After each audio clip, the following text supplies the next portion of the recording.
All right, welcome back, everybody. So today we're picking up after the New Jersey plan and Virginia plan. We just finished those up. So we're going to talk about the answer of the representation question. Who should have more power in the new government? The larger states with big populations like Virginia and New York, or the smaller states with fewer citizens? Should it be equal because they're all states? It was a difficult question, and it almost broke up the convention. It was so contentious. Then Roger Sherman, the man pictured in the bottom, in the middle, comes up with the Connecticut Compromise, also known as the Great Compromise. In the Great Compromise, he forms our modern-day Congress with a lower house called the House of Representatives based off of the Virginia plan. If a state has more citizens, they'll send more representatives to the nation's capital. The Senate, however, is based off of the New Jersey plan. Every state will get 2 senators, and the state legislature gets to choose those senators in the original Constitution until we amend the Constitution saying that we, the citizens, get to vote on our senators.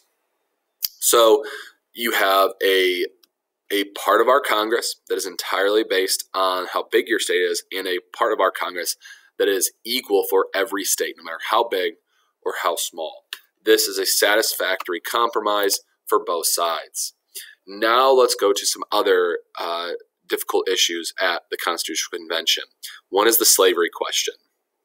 Many northern states were already frowning upon slavery, didn't believe in slavery, thought slavery was definitely morally and ethically had some bad tendencies.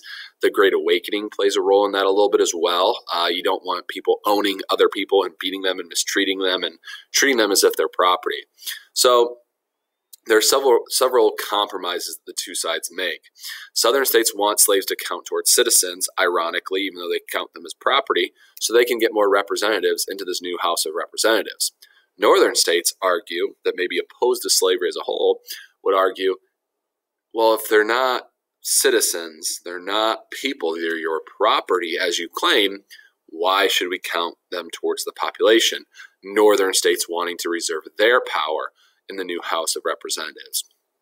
As you can see, slavery tensions are already building up 100 years before the Civil War, maybe not 170 years before the Civil War.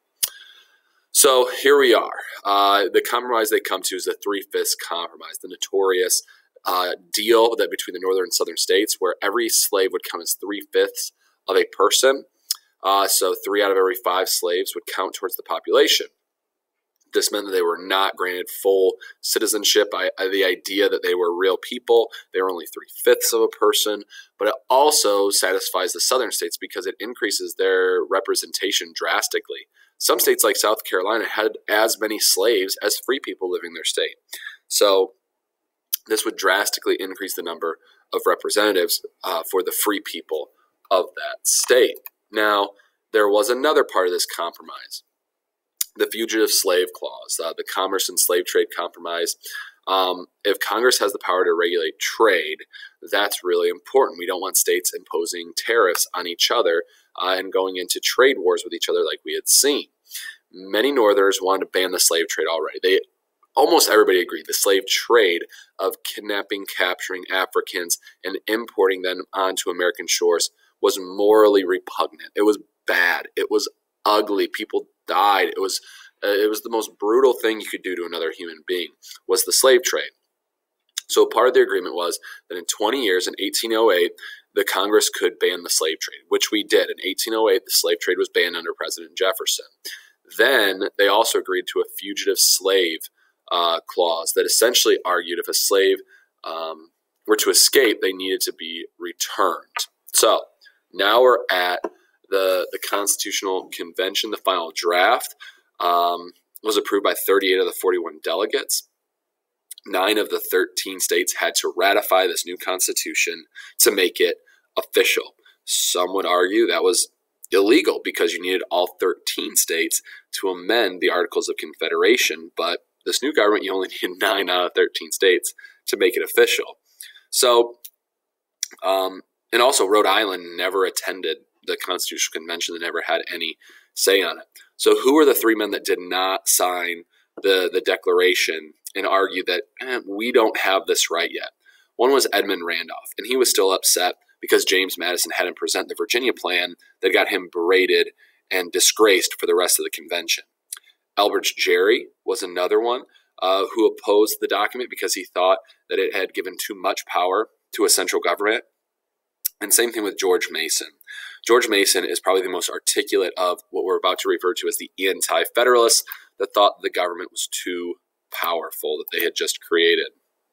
So this begins the most heated political debate in American history, the Federalists versus the Anti-Federalists. The Federalists were the people that supported the ratification of the Constitution. They would try to persuade the state ratifying conventions that they needed to ratify the Constitution and make it the new form of government because it was significantly better than the Articles. It would be more stable. And there's a series of Federalist papers written by James Madison, Alexander Hamilton, and John Jay outlining the arguments for the three branches of government, the rights that are protected, how the checks and balances will preserve powers and not lead to a tyrannical government. However, a second faction arises shortly after ratifying conventions begin, and those are your anti-federalists. Anti-federalists like Samuel Adams, Patrick Henry, and like I mentioned earlier, George Mason, argued that this Constitution has too many flaws and too many ways it could lead to tyranny. For example, a president with commander-in-chief powers, what could stop them from attacking the Congress and becoming a king? A court that can rule state laws unconstitutional? Why wouldn't a tyrannical judge just rule all state laws unconstitutional so that we have to follow national laws that they deem necessary?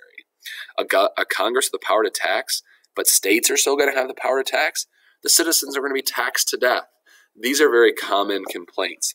But by far their most strong argument was that there was no Bill of Rights. There was no protection for free speech, freedom of religion, your right to bear arms, freedom of the press, rights against cruel and unusual punishment, rights to a trial by jury.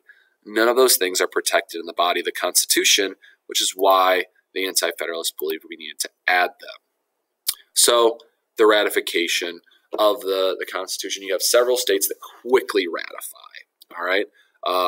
Delaware, Pennsylvania, New Jersey, they ratify within weeks. They have unanimous ratification.